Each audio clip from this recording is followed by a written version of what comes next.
before? Did you get this cup for No, unfortunately, but they do sell bundle packs. Okay. Wristbands online if you are interested in doing that.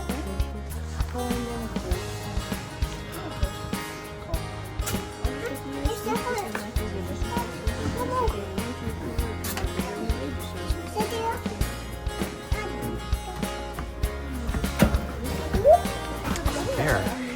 Tiny bear. Tiny bear. Big bear.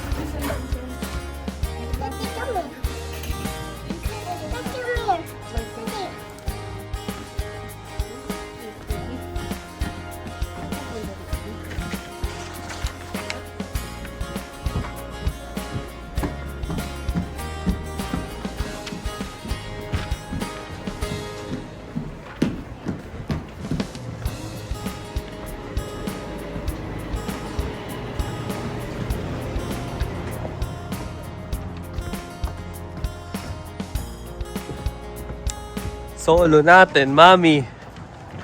Solo.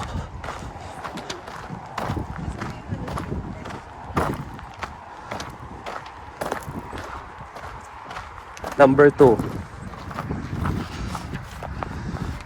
Oo.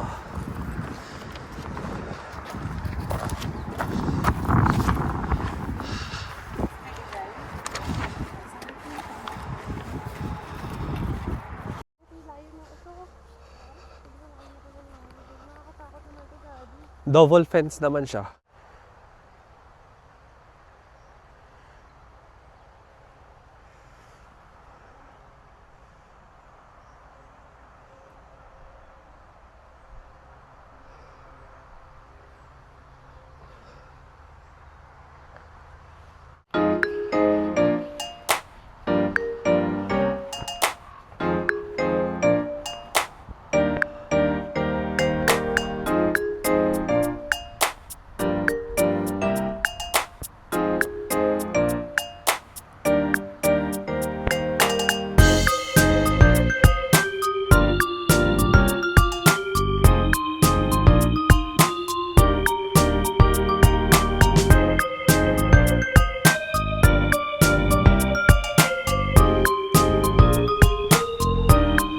Mababait naman kami sanay na sa tao. Hinawakan ko yung ilong, nakita mo. Oh.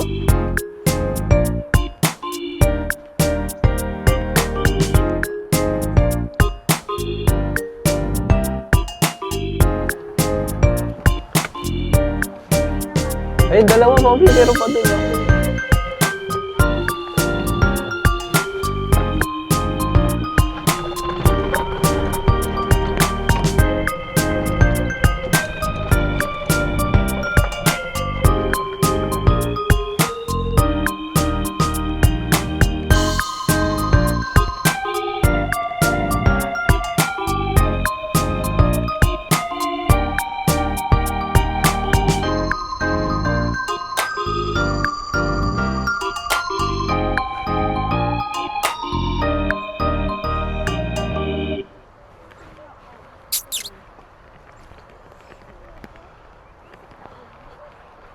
Ayun pa, oh.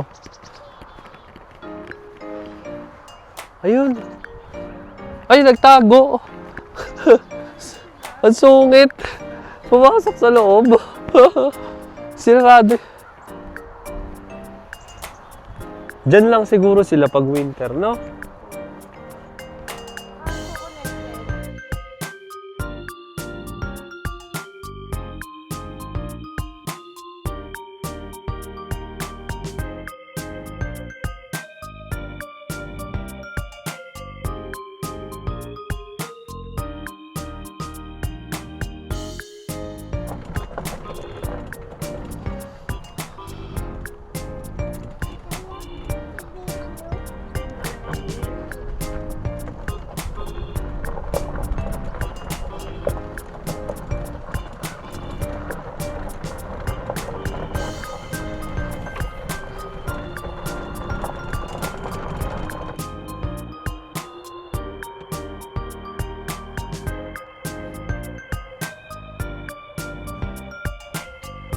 Gray wolf.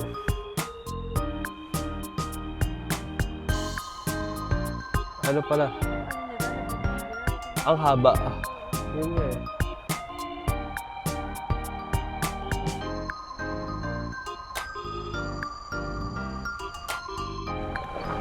Uy.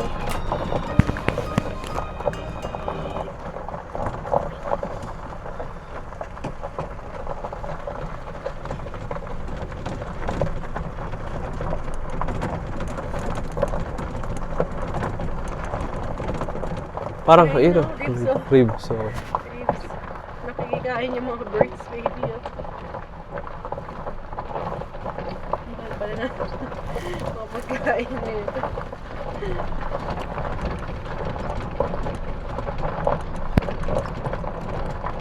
Kanina lumabas to eh.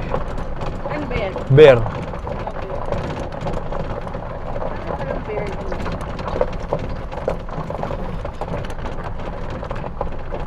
Ay, cougar. Oh, nasaan? Puma. Puma pala siya. Cougar. Ang ano niya. Ano yung family?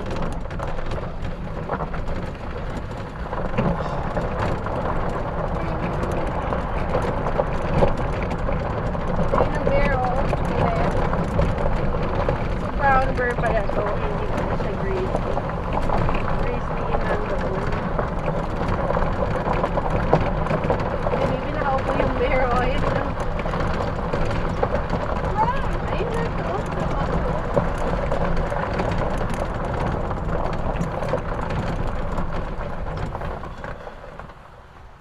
Nakaupo dito.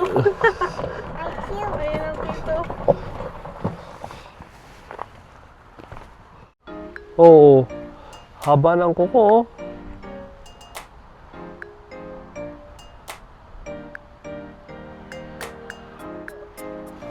Yung isa nakaupo.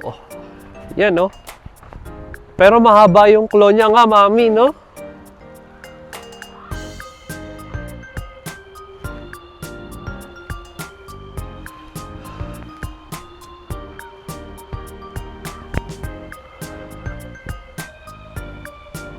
Huwag kayong magagalit sa akin, ha?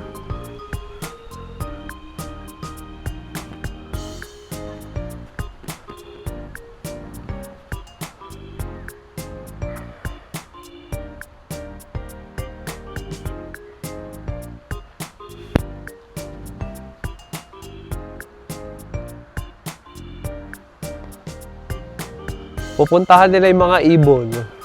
Pupuntahan niya yung ibon.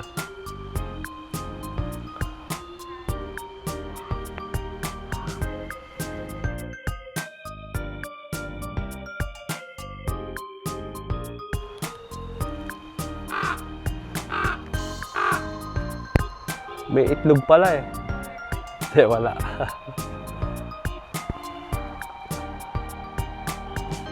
Baby, bawal na yun. Ito ba yung upo? Ayun na. Ayan ang dinosaur. Bigyan mo kasi baby, mami. Bigyan mo na siya, mami.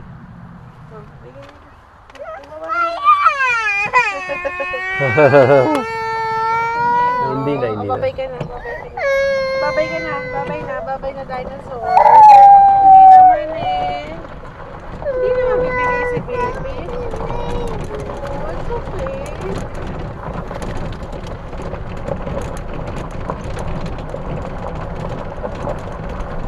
Ito na, dear.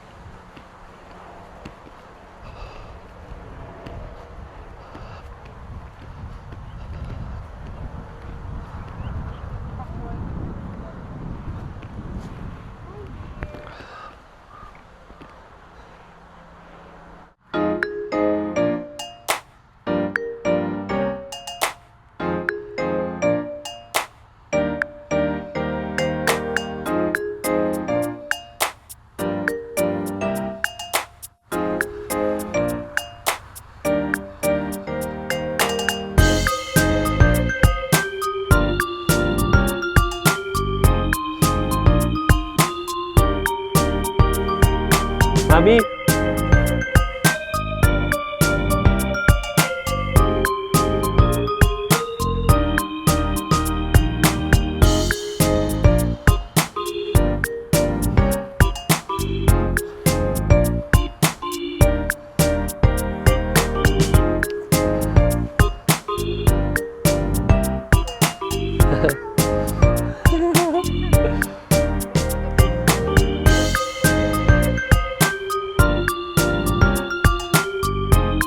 Hawakan mo itong sungay. Tingnan mo, Mami. Puto siya, Mami. Hawakan mo. Ang init, oh. Hawakan mo.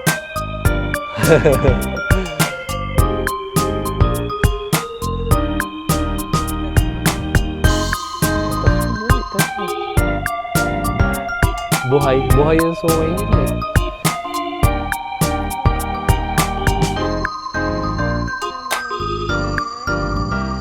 Mailap lang talaga sila sa tao pag nasa wild.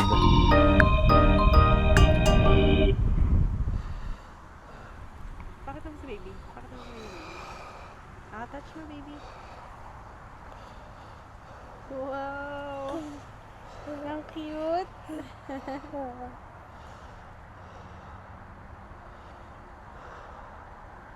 Ito nagpahawa. Oo, lumapit siya. Natuloy sipon niya, baby, oh. Tum- Sinisipon din siya, oh. Sinisipon din. Ang lamig pala ng ilong nito, eh. Oh. Para din pusa. Ay, wag mo hawakan ka niya, baby. Baka suwagin tayo niyan. Kaya sila may ganun. Doon nila tinatanggal siguro yung sungay nila kapag mahaba na. Ay, ganun. Oo. Di ba nalalaglag to, pusa, pag sobrang haba? Ito. Tingnan mo to, kahit hindi mo siya pakainin, lumalapit siya. Cute, ano? Cute? What is this? Deer. Oh, dito ka, dito ka. Dito ka sa kabila. Dito ka sa kabila. Ito ka, baby, oh. Dito sa kabila.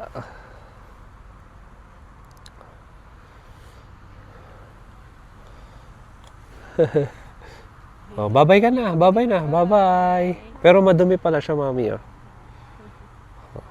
Oh, babay na. Babay na. Babay. Thank you, dear. Bye-bye. Ayun pa, Mami. Oh, bear. Ayun, tatayo na siya.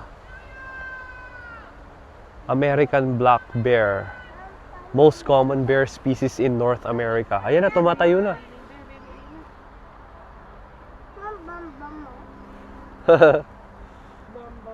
Mas maigsi ang nguso ng black bear. Oo, ayan oh, mas maigsi yung ano nila. Ayan, Mami, oh.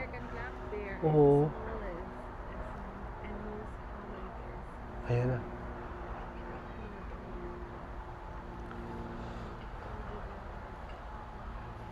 Ayan, oh. Mas maliit nga yung ano nila. Tsaka yung ano nila, yung paw. Yung bear paw. Hindi siya ganun kaano. Hindi siya ganun kalaki. Bye-bye. Bye-bye, bear. See you.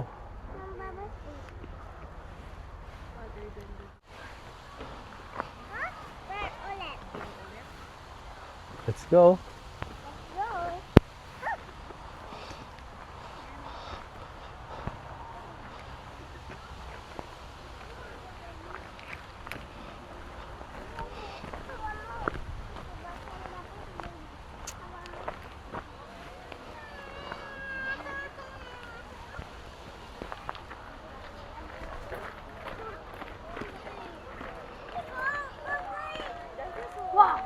Sanay na sa tao yung bear. Ayun, oh. Papapasukin tayo dyan mamaya. Dito. Doon sa may bench. Bench seat. Doon. Dami ng tao. Alia! Alia!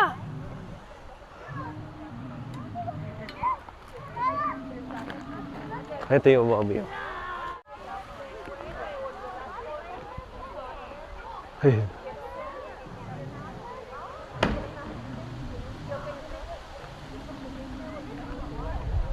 May kuryente kasi. Tinatanggal nila.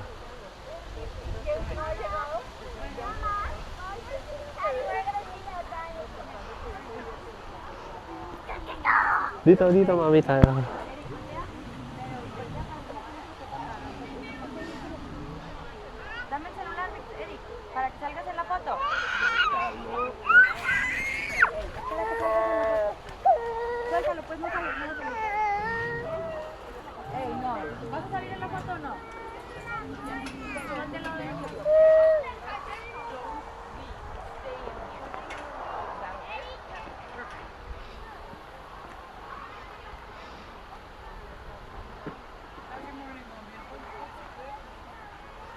Let's go.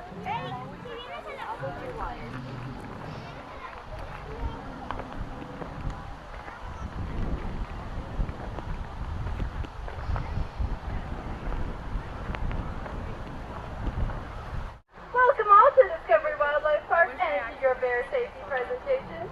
In just a few minutes, we will be heading back to meet some of the amazing members of our bear family. But before we do that, I want to let everyone know what is going on right over there at our Bear Wear building. Up top, we have some pendants and keychains. These are carved out of the antlers that our hoofstock naturally drop every single year. As you would imagine, we end up collecting quite a few of them, so we discovered we can cut them up and carve some really cool shapes into them. We have bear paws, we have wolf paws, I think there's even some animal silhouettes and flowers over there. Not only are they super durable because they are made of bone, they're super versatile. Not only could they be necklaces or keychains, they could be bag tags, zipper tags, anklets, bracelets, whatever you can think of. And those are on sale for $15 today. Down below we have some of the paintings done by the incredibly talented animal artists here at the park. Not only are these paintings super cool to look at, they're also really important for practicing a medical behavior. Just like you or I, if we had to sedate an animal each time we wanted to do something as simple as a blood draw, well that would have a pretty significant impact on their well-being. So we discovered that by doing these paintings, we're able to practice those necessary behaviors without doing any unnecessary blood draws or sedation. Those are on sale for $25 today, and they come with a photo of your animal artist. Nevaeh is the lovely lady over there with that black fanny pack on. In there she has a portable debit machine and change so she can take cash or cards. If you pay cash, you do not have to pay GST because here at the park, we like easy math. In that pouch, she also has a very special ticket for sale. At the end of the presentation, we offer photos with the bears. Each ticket is $25, and that gets you a photo with one bear, one photo with one bear, and as many people as we can physically fit into that photo-taking area. Those tickets just need to be pre-purchased before the end of the presentation. Now, there's a lot of people here, so I want to ask a really big favor out of everyone, and that is that we always stay 2 big steps away from the fences, please. We definitely do not want anyone hanging on or climbing on our fences. Thank you. Now, has anyone here ever heard of our Light the Night event? I'm taking that as a no. Well, that's great because it means I get to tell you. Here at the park in the winter months, we are typically closed to you, our guests. However, we have started covering the entire park in millions and millions and millions of beautiful lights for each drive-through license plate. Each ticket is $30, and that gives you a carload of up to 8 people. You can bring the entire family, bring friends, and come check out what the entire park looks like covered in those millions of beautiful lights, and fingers crossed, a good layer of snow this year. If at any point you have any comments, questions, or concerns, please come talk to any of us staff as we are here to help you, and the presentation will be getting started shortly. Papasok na kami at manonood kami ng bear show.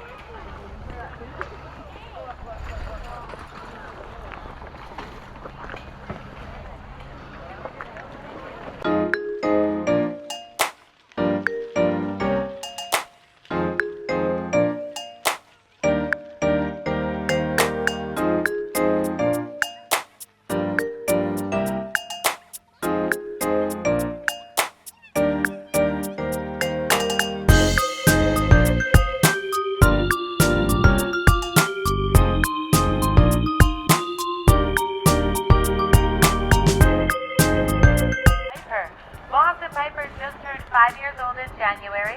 They came to us from a facility in the States. Unfortunately, it was forced to shut down. The adult bears were physically confiscated. And when we inquired what was going to happen to the cubs, we were told it was inconclusive. I'm sure many of you can imagine what that meant for them, no different than we did. So after Nakaupo siya, way too mami. much paperwork, Boss and Piper made their way up here to us and will remain here with us for the rest of their lives. And that being said, things that you folks might want to know if you are ever traveling out in their country. Safety in numbers. 7 or more people make enough noise. So you want to make lots of noise. Bear bells are definitely not loud enough. Loud, sharp sounds are what you were after. Bears do also have something called a critical space or a critical space line. And that one is a little bit more complicated because every bear is unique. Every bear has a personality, which means every bear's critical space is going to be different, unique to them. We really don't know where it actually is. But what we do know is that time of year can play a very significant role. So early in the spring, sows could be waking up with brand new cubs. And if you mamas think you're protective of little ones, trust me, you got nothing on a mama bear. May and June is breeding season. Bears are distracted, focused on other things. Therefore, they can be very easily startled. And going into the end of July, bears start to go into something called hyperphagia. It's a great big word that means need to eat, put on enough calories to survive that big winter sleep. And in September, hyperphagia kicks in full force. Bears in the wild become ravenous, hungry, and will do anything for the smallest piece of food. September is also the month with the most recorded bear attacks. And in the winter, in our climate, bears do have that big winter sleep. Just because they're sleeping doesn't mean we don't ever see them, though. Even here in the park, there's lots of times that we like to get up, get some good stretches in, do some sunbathing, and then go back down. So at any time of year, we could see a bear. Very agile animals. They can run 55 kilometers an hour in 2 jumps. That is faster than an Olympic sprinter. They can run uphill, downhill just as well, climb trees just as quickly, and turn on a dime. Us as humans, if we do run or scream in front of a large carnivore, we turn into prey. Which means when we run and scream in front of a bear, we look like a big juicy hot dog and they want to eat us. So under no circumstances should you ever run in front of a bear. Very intelligent animals, right up there with primates. They have the ability to reason. They can have abstract thoughts. They can learn how to count. And when Boston Piper turned about 2 years old, they learned how to pick up toys, put them away in the toy box. Thanks, Piper. Not only are they extremely intelligent, but their nose is their absolute best sense, and it's what they rely on almost 100% of the time. To give you an idea how amazing that nose is, the average dog smells about 100 times better than us people. Bears smell 2,100 times better than us people. We're never going to fool that nose. That is extremely important to keep in mind when we're traveling in bear country, because anything that has an odor could attract a bear. They can honestly smell something as simple as lip chap in your pocket.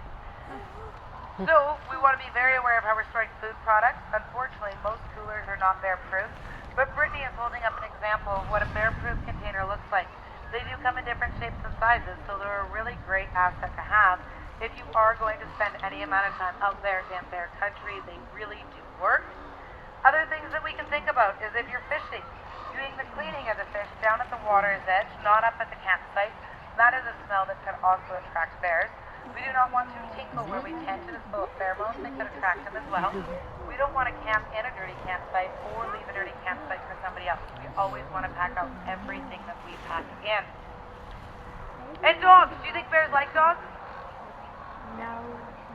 I have one person shaking their head no. Are any of you thinking today? Nobody is awake. All right. Y'all have to go in and get coffee after this, apparently. No, bears do not like dogs. In fact, dogs are notorious for going out, picking off wild bears, bringing them back to us humans so that we have to deal with the situation that they get themselves into in the first place. Even a barking dog. And the bear over there knows that there's something over here and is trying to figure out, is that something I should chase after and eat for my lunch? Or is it something I should turn around and run away from? As humans, the best thing we can do is just give that bear the information it's looking for. Ideally, 3 things all at the same time. 1, we want to make ourselves look bigger. If it means holding up a backpack or some sticks, we're way more intimidating when we look big. At the same time, we want to back up and make sure that that bear knows we don't want to be in its critical space, because who knows where it actually is. And then thirdly, add in that loud monotone voice. The difference between us and other animals is our voice. All 3 things at the same time, typically the bear's going to turn around and skedaddle. They don't want to be in our space anymore. We do theirs.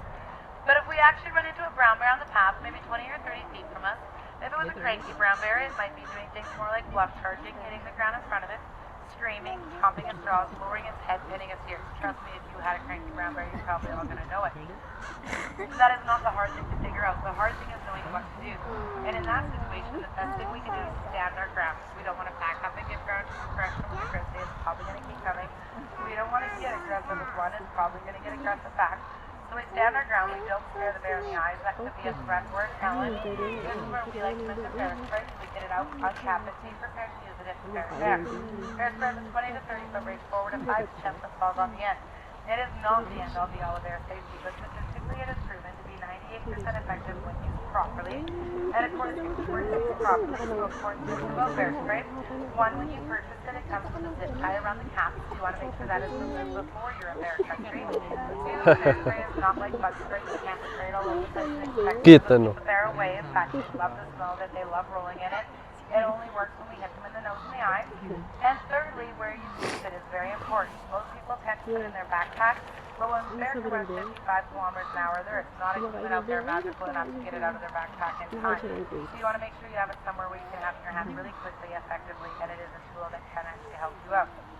And of course, if everything goes wrong and you're physically being mauled by a brown bear, that is when you do the play dead thing. You want to lay flat on your tummy or curl up in a ball. The goal is to protect all your vital organs, especially insides. Hands behind your neck, not your head. Your head is just stronger than your neck is. And the secret to playing dead is you don't make a sound. If you make a sound under the bear, you could turn into a threat or prey. Also be aware that brown bears are notorious for going off a short distance to see what you're going to do next. So you want to play dead to the bear is completely gone out of the area. So that is the important thing about brown bears, but we'll teach you some stuff about black bears. So if you folks would like to follow Nevaeh, she will lead the way over to the next bear. Lilipat na kami. Tapos na kami sa brown bear. Lipat naman kami dito sa black bear.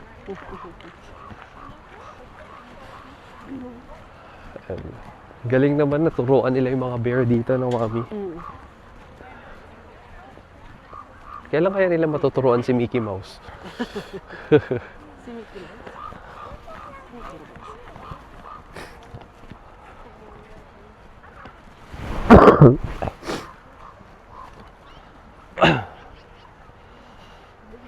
Isa pa ka na home bench. Okay.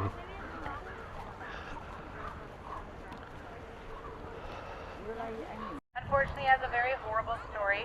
He came to us after his mother had been poached. He was passed from household to household for approximately a week. We don't know exactly how long or even specifically how many homes he ended up in. But what we do know is by the time he made his way here to Aspen Park, we almost lost him to something called capture myopathy, which is toxic levels of stress that can completely shut down the system. Thankfully, he did pull through. And he truly, like all of our bears, has become an amazing ambassador, educating thousands of people about bear safety, conservation, and taking part in a ton of research. But the important thing is he is a black bear, and if we remember that color and size mean absolutely nothing, when we look at him, the big things that we are going to notice that is different. Black bears are very straight from their nose to their forehead. Their ears are larger in proportion to their body. They're very straight across their shoulders. They have short, even fur, with the exception of when they decide to finally blow up that winter coat and make it look like we're liars. And they have very short, curved, sharp climbing claws. Thank you, buddy. So that's very rare, but when they happen, they're very serious. That's when a black bear maybe had hunted, stalked you in the woods, broke into your house, tent, or cabin, and in that situation, they really do mean to harm you. So you do whatever you have to get out of it. And again, bear spray is an absolutely amazing tool. Their nose, their feet are the most sensitive places on their body, and that's why it is so important to know the difference between the two different species at a glance and in shape alone, because we do behave very, very differently. Now, here at the park, the main reason why we do train the animals is for their own medical benefits. So we train them to do things like open their mouth big and wide, so we can check their teeth, not so that they look scary. We train them to allow us to listen to their chest with a stethoscope, pee in a cup, take their temperature, and even to be able to do blood draws. Because every time you have to sedate an animal, there is a risk. So if we can minimize those risks, it really does increase their quality of life. The other big reason why we train is for enrichment. Training is considered to be the highest form of enrichment you can give an animal in captivity. They are extremely intelligent and they love to learn, no different than us people. We go to school, we have jobs, we get the benefit of continual learning through our lives, and bears really do thrive off that as well. So if anybody has ever watched any sort of movies, if you've ever seen an animal do something like limp in the movie, it's simply just a trained behavior for a food reward. The bear or animal is never injured or harmed. Dito siya tayo mo If you've ever dito. seen a bear do something like, can you do it for, or you're going to hold your ball and do it today? That's Ay, not tayo mo video bear. well, there you go. You've seen them do something like this in the movies. If you notice that he's not roaring or growling, that's because bears don't actually make that sound. That is something movie people dub in afterwards. They do make a ton of vocalizations, but that is not one of them.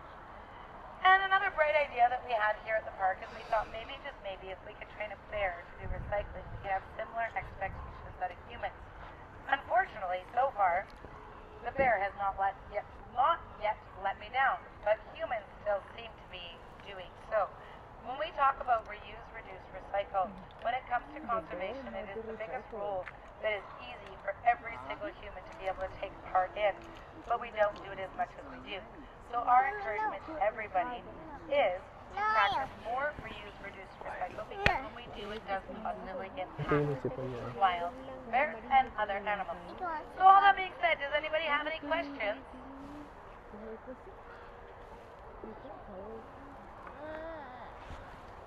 Alright, if you do have questions, please don't hesitate to come over and ask us. We're happy to answer them. We do offer photos with the bears, so if that's something you were interested in, if you have not pre-purchased your ticket, Nevea is right here up with us. You're welcome to do so. We do want to thank everybody for being here today. We do provide a forever home for wildlife in need that we cannot do without your support. So thank you. For anybody that doesn't have questions or not interested in photos, we would like to ask that we please follow the gravel path back out the gate we come in and not wander around in the behind the scenes area.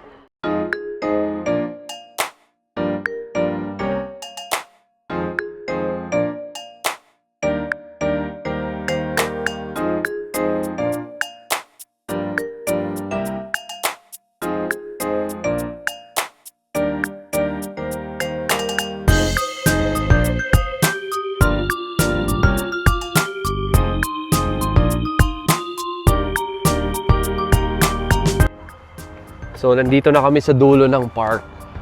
So, basically, makikita nyo dito sa Discovery Wild Park, puro bear. Kung gusto nyo makakita ng mga bear na talagang iba't ibang klase, nandito sila.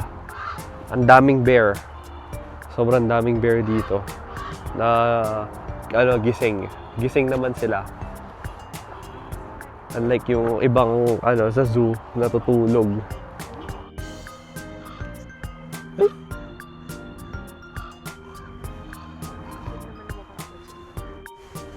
Si Mami naman yung magdadrive. Yan. Ay, hindi ba naka-on? Ito, yan siya sa kabila. Yan. Todo mo yung liko para siya. Power steering naman eh. Pawis pala, pawis. Dahan-dahan lang, Mami ah.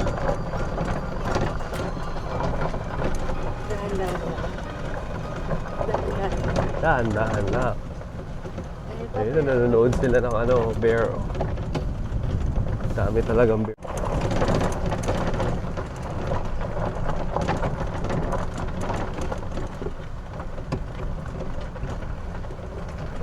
Ayun po.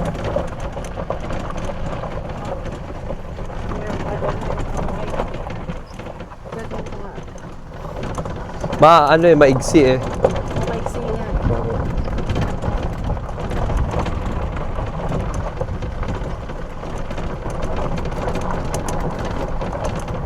Ayan, pang number 3 na bear na yan, nakita namin. Ayan, oh.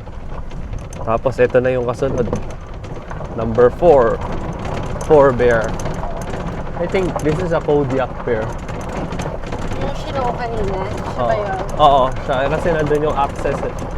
Ayun, oh, yung dalawa doon.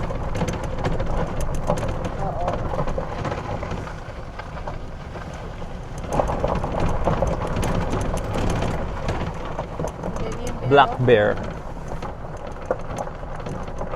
Yung isa Kodiak, yung isa black bear, yung nasa show. Dito kami galing kanina sa deer.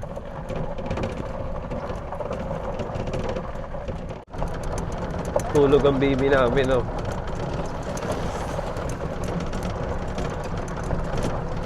Nilak na nila.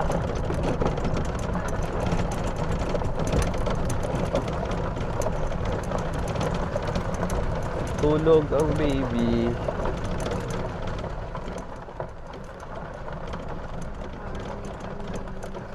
Hop, camel, Mami.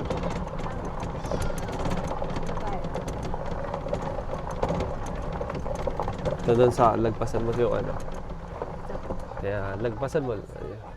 Oo, lagpasan mo. Doon tayo sa harap nila mag-park. Dito na lang kayo ni baby.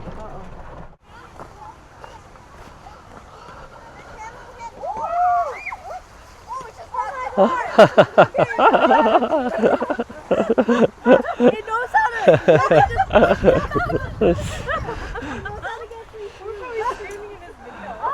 is like the... Do it again! No, don't do it. He'll do it. I want to do it. I want him to do it again then. Knock it.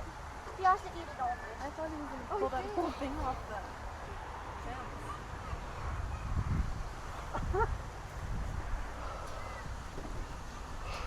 How did he push that? He just wired it. He put his face in there. He banged his face in it. Yeah.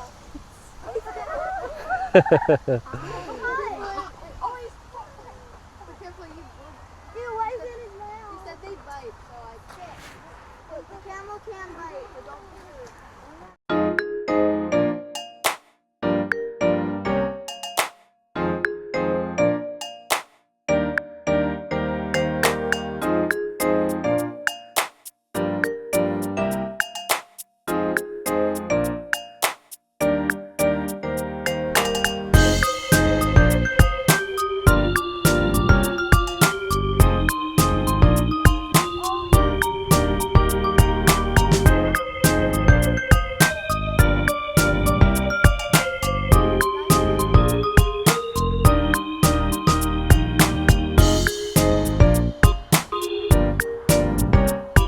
Ito, ano siya ako.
Chinese buffet.